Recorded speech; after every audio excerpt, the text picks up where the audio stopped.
Good morning, good evening, good afternoon, traders. Steve here at Logic FX Trading, and welcome to our trading room recording on Tuesday, the 3rd of August 2021. I assume it's Tuesday. I have it in my head that it's Tuesday. Yeah, it is. Okay. So, overnight, let's do a quick check on yesterday. PMI figures come out yesterday in the US. Those were slightly higher, those were slightly lower. I don't think we saw any big move on the dollar yesterday, but we'll have a look on the chart. As you know, I'm shorting DXY at the moment, so it's been a bit of a disappointing run so far. Sorry,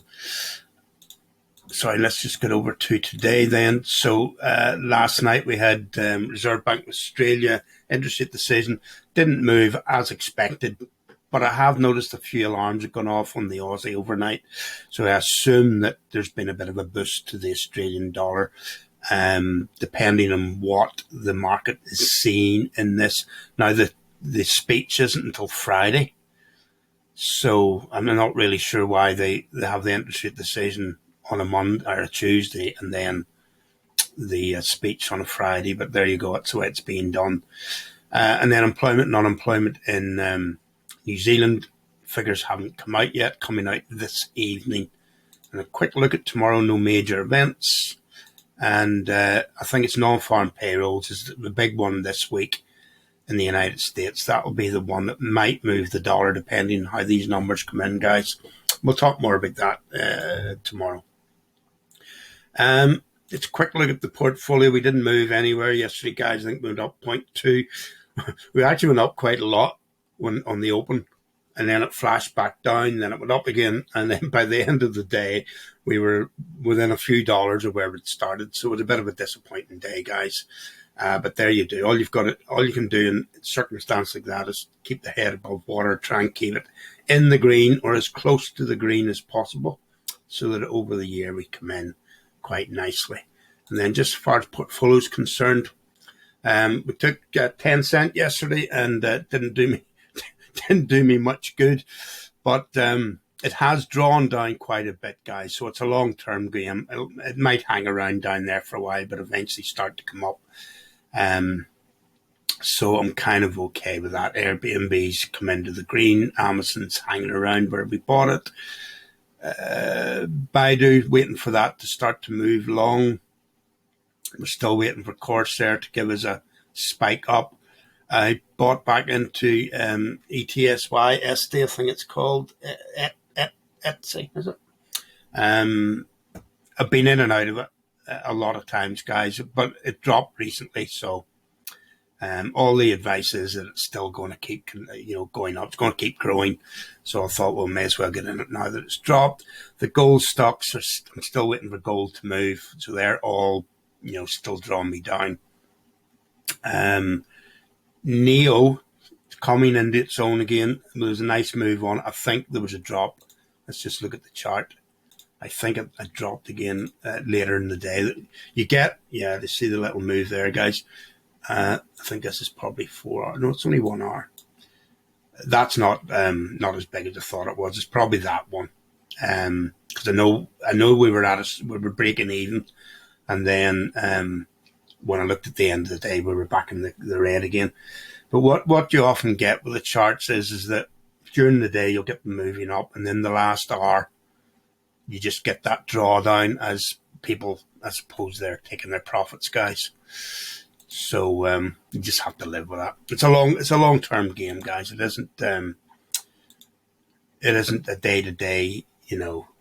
We're not day trading. That's the point I'm making. Micron, we were up in the green with that. It's come back a little bit. NIU, I'm a little bit concerned about because it's drawn down a lot more than I was expecting. But in the long term, we will get our money back on it at least. And whether I hold on to it for a profit or not is another thing. Physical gold, Plug, I think Plug will come okay. Physical silver, Peloton, as I said, I've never invested in it before, but it's off its highs. So yet again, a better price is the reason I got in there. Rio will come okay. Teladoc will be okay. That dollar trade. It's not 4%, but we did have it at 5%. Was it last Friday? Was it? I think it was Friday. Was it 5%? Or the open on Monday? And I should have just taken it, guys. And the Swedish, we're trading the US Swedish krona short, but it's been back up and down and up and down. Oh, sorry about this, folks. Okay, sorry about that. Yeah. So that's where we are. Whitbread came in. It's coming into its own. It dropped quite a lot. And then we're just waiting for the gold price with that. And then I have one little order on today for Vail. It's been recommended. Okay, let's get on with the charts, folks. Just starting with the yen. I suspect this is a running flat here, guys, which means we could well see a drop in the yen, but we'll wait for it to start to happen. But if the yen does start to drop, then we could have a few half-decent trading opportunities out there. Just a quick look at the Swiss, and it has moved up nicely. I suspect it will continue to move in that direction, provided that gold continues to move up, and there's this kind of reluctance to continue to move the stock markets higher, and we'll look at that just now. The stock markets are in this correction, guys, and I suspect it'll last a bit longer. Listen, nobody more than anyone else would love to see it, or I would love to see it going long, but I suspect it'll run flat for another while, guys. And there you have a little pullback on the Dow Jones yesterday. Yet again, I suspect this is going to fall down. This is possibly running like that, which eventually you end up with something like that, don't you? We will get a correction, guys. Whether it's going to be this year or next year, I do not know. And obviously it's going to be brutal for us all unless we're not trading. But I don't think we're going to get it yet. So I'll just continue to trade away and take small profits, which is my way of limiting the downside risk, or hoping to limit the downside risk. And the S&P, same thing, ran flat yesterday, could well be in for a little drop. Just looking at Bloomberg at the moment, the VIX is down, so what's the NASDAQ doing? So the NASDAQ's down a little bit this morning as well, guys. I don't think we're going to go anywhere fast today again. It's a bore when it's like that, you know. Especially where, if you look at the way it was for the last year, it was up and up and up with the odd little drawdown, but it was so easy to just keep trading along. But it's becoming headwinds, guys. But it's just trading. Nikkei, nice correction. Hopefully we'll get a break out of that at some time. The UK's come up. It's still hanging around the top of that correction, as it were. It could well push on up from here, guys. But like with anything, if you were going to trade the chart, you'd rather have a value down there somewhere and then take it from there. That doesn't mean it can't keep doing that, guys. French, it's put in a new high. I think that was yesterday, guys. And then this morning, let me zoom in a little bit. Is this today? Second, yeah. What's that one? That's the third. So yesterday it closed there, and this morning it's opened up higher again. So that's continuing to go. I suspect the UK will continue to move in that direction as well. The only thing at the minute holding the UK back is what's happening with this Delta variant. And what it seems to be is that, yes, it's around, but the numbers aren't going up, they're not going up at an exponential rate at the moment. So let's just keep an eye on it. Germany running flat, but I do think it will break out long. China. Now, I've started buying a few Chinese stocks. Now, some of them are on the Hong Kong guys, and the other two are actually on the NASDAQ. And I know there's downside risks to them, but if you look at this drawdown and then you look at the drawdown on the individual stocks, how much more downside is there to it? They're good companies. Baidu is one, Alibaba is the other, and Tencent's the other guys. They're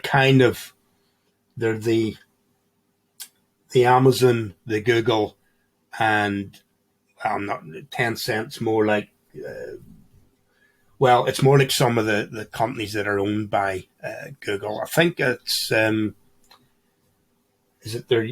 they own their YouTube?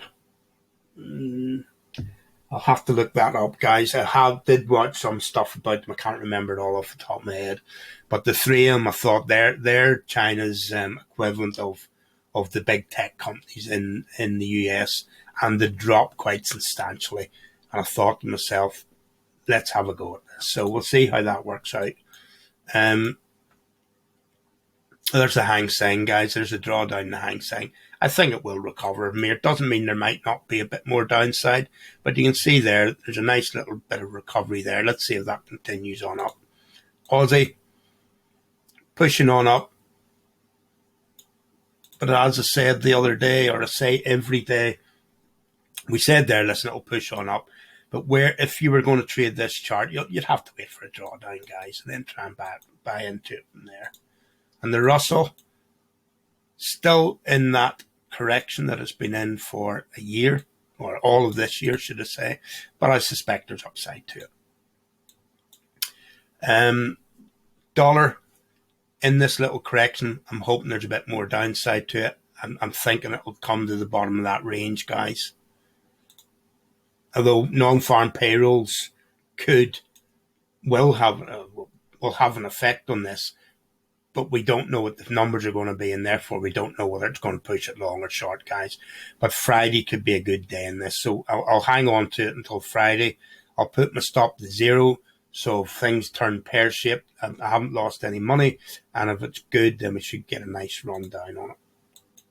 And then obviously the opposite will happen with this. We're looking for more upside to this.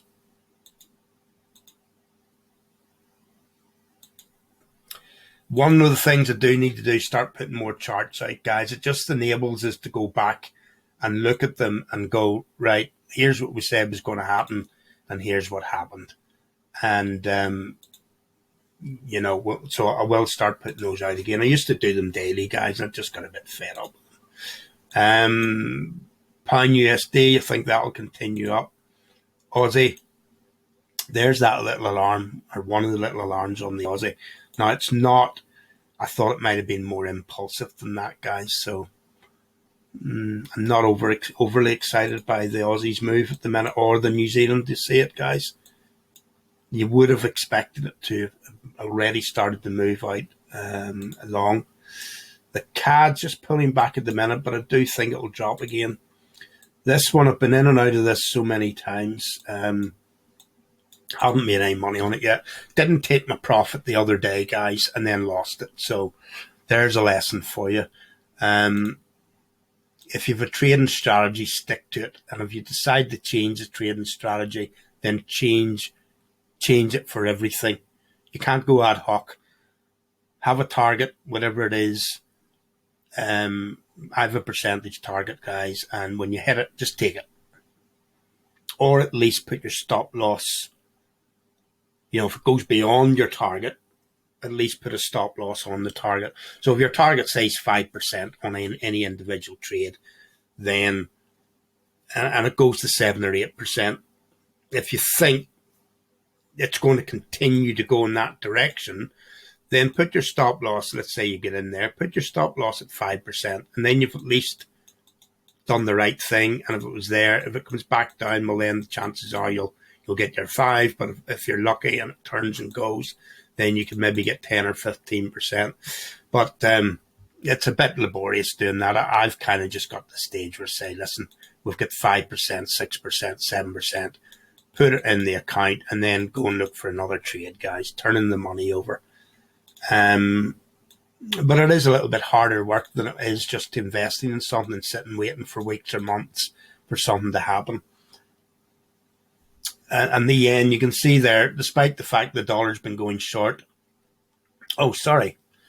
Keep thinking this is the other way around. Yeah, there's the yen pushing down. I don't know that I particularly want to get involved in it at that stage, but if it pulled back again, maybe you would look to trade it down. But you would have to keep an eye on this.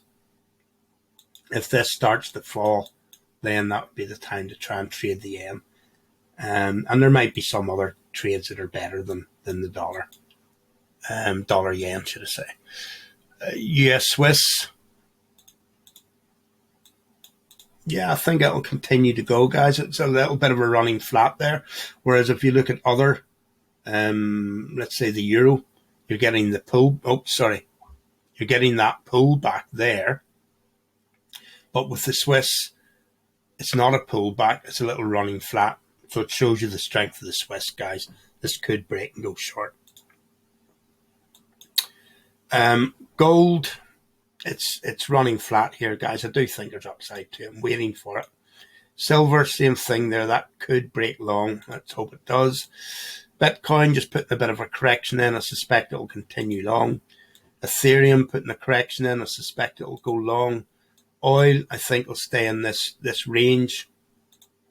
Euro CAD, I don't know about. Euro Oz, I don't know about because they're balanced, counteracting each other. But if it did come down to there, you might look at that. But that's not happening at the minute. I don't want to trade that. Look at it, guys. At some point, it'll break out of that, but I don't know which direction it's going to go. So what's the point in even talking about it? Euro New Zealand. Euro yen. Don't trade that, guys, until the yen starts to drop. Euro Swiss, it's doing what we said it would do. Eventually, it'll come long, guys, I assume, unless the gold price takes off, in which case it'll continue to drop. But at the moment, don't try and trade it. Pound CAD, I don't know. Pound Oz, I don't know. If it corrected down there, I would try and trade it up, but I'm not going to trade it there. Pound New Zealand, it's starting a little correction. If it comes a bit lower, maybe there's a trade back up there. Pound Swiss, because of what we said about the Swiss, I wouldn't try and trade that. Pound Euro, look at it. I don't want to be involved in that. This is easy. Pound Yen, yet again, if and when the yen starts to drop, then that will be a trade up. Aussie yen, same thing. Potentially there's a trade up there. Maybe it's setting up. Remember, we're on 4 hours here, guys. Impulse correction. That looks like that's probably a little bit over 61.8 fib. Oops. Where'd my fib go? Is that it? No.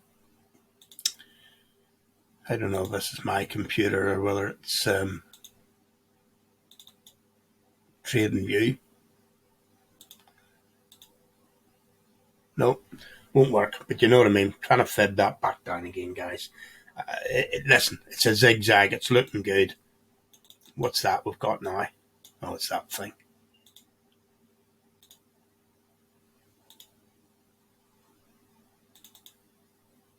Finally.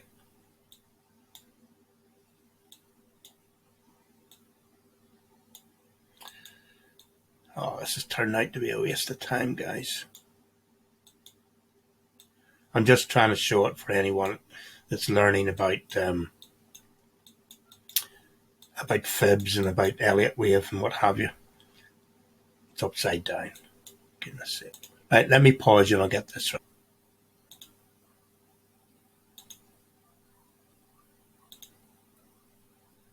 It's something to do with the recording, folks. It's not TradingView or my computer. It's the recording system. There's interfering. Not even on the right chart anymore. Where were we?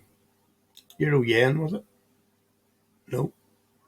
Oh, we're way down here somewhere, weren't we? Aussie yen. There we were. There you are, just below the 61.8 retracement, guys.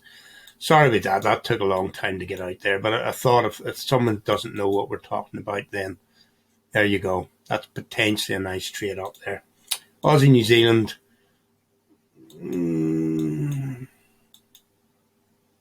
This sort of thing usually breaks out long. It's a bit of a zigzag down, guys. But the last time I tried to trade it long, do you remember here? I went through that and gave up on it. I probably could have got away with holding on to that, guys. But you don't know when you get something like that and it drops again. You don't know if it's going to keep doing that. So at some point you got to say, listen, I'm out of this. If it held on to that trade, I'd have still been in the red with it, but with the chance of it coming back up. But what's the point? You just close it out, buy in again. If it comes back up, you get your money back. Aussie Swiss. Same thing with that as with the euro, guys. It's going and going and going. Eventually it'll come up, but at the moment it's not the time to trade it. Aussie CAD. Oh, nice move there against the CAD, guys. But does it continue? I was looking for something more like this. That could potentially run like that and then drop. So I would leave that one alone. I don't see that as a sign, not with the CAD, I don't see that as a sign of breaking out. Swiss, yeah, I think this will continue up. CAD Swiss, I have to wait for the Swiss to start showing some weakness. I'm not going to try and trade that long yet. CAD Yen, well, yeah, potentially there's a trade in there. New Zealand Yen, potentially there's a trade in there. You might have to wait a while for that yen to start to drop, though. New Zealand CAD, well, there's a nice move up. That move has been on the CAD for some reason, guys. See that? I wonder why that is. It's against the CAD because it's in the New Zealand and it's in the Aussie.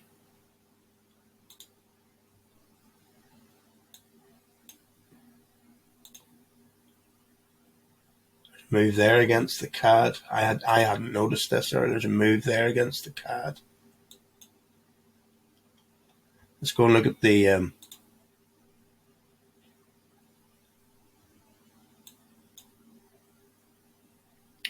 nothing much in there, is there? Let's look at oil. Just try to see what the reason, if we can find a reason. Oh, there you go. It's that move there. Do you see it? See that drop in the oil? That was the same drop in CAD. So I wouldn't worry too much about that, guys, because I don't see this as the start of a big drop in oil. I think oil's going to stay in there. So yeah, there's a drop, but there's a drop there and a drop there, and it's come back up. So maybe it ends up running something like that, but within that range. So I'm not looking at oil to drop away. So I wouldn't be too worried about that move against the CAD there, guys. So what I'm saying is I don't think that's the start of something like that. So don't be trying to trade that long. Now, can it do that? Well, it can, but using years of experience, I would say just leave that alone. And New Zealand Swiss, same thing. I think eventually it'll break out, but not at the minute, unless gold starts to drop. Now, obviously, I'm hoping gold goes long because I've invested so much in it. But that doesn't mean to say that gold can't do that, guys. And if gold does that, given the other side of that zigzag, if gold were to do that, and I'm not saying trade it down, I'm just saying if it does that, then you'll see the Swiss going short, which will give us all those Swiss trades, guys. Then we'll get that trade and potentially that trade and, well, pound and that trade. But the gold's got to move first. Okay, that'll do for today, guys. I'll speak to you all again tomorrow. Bye for now.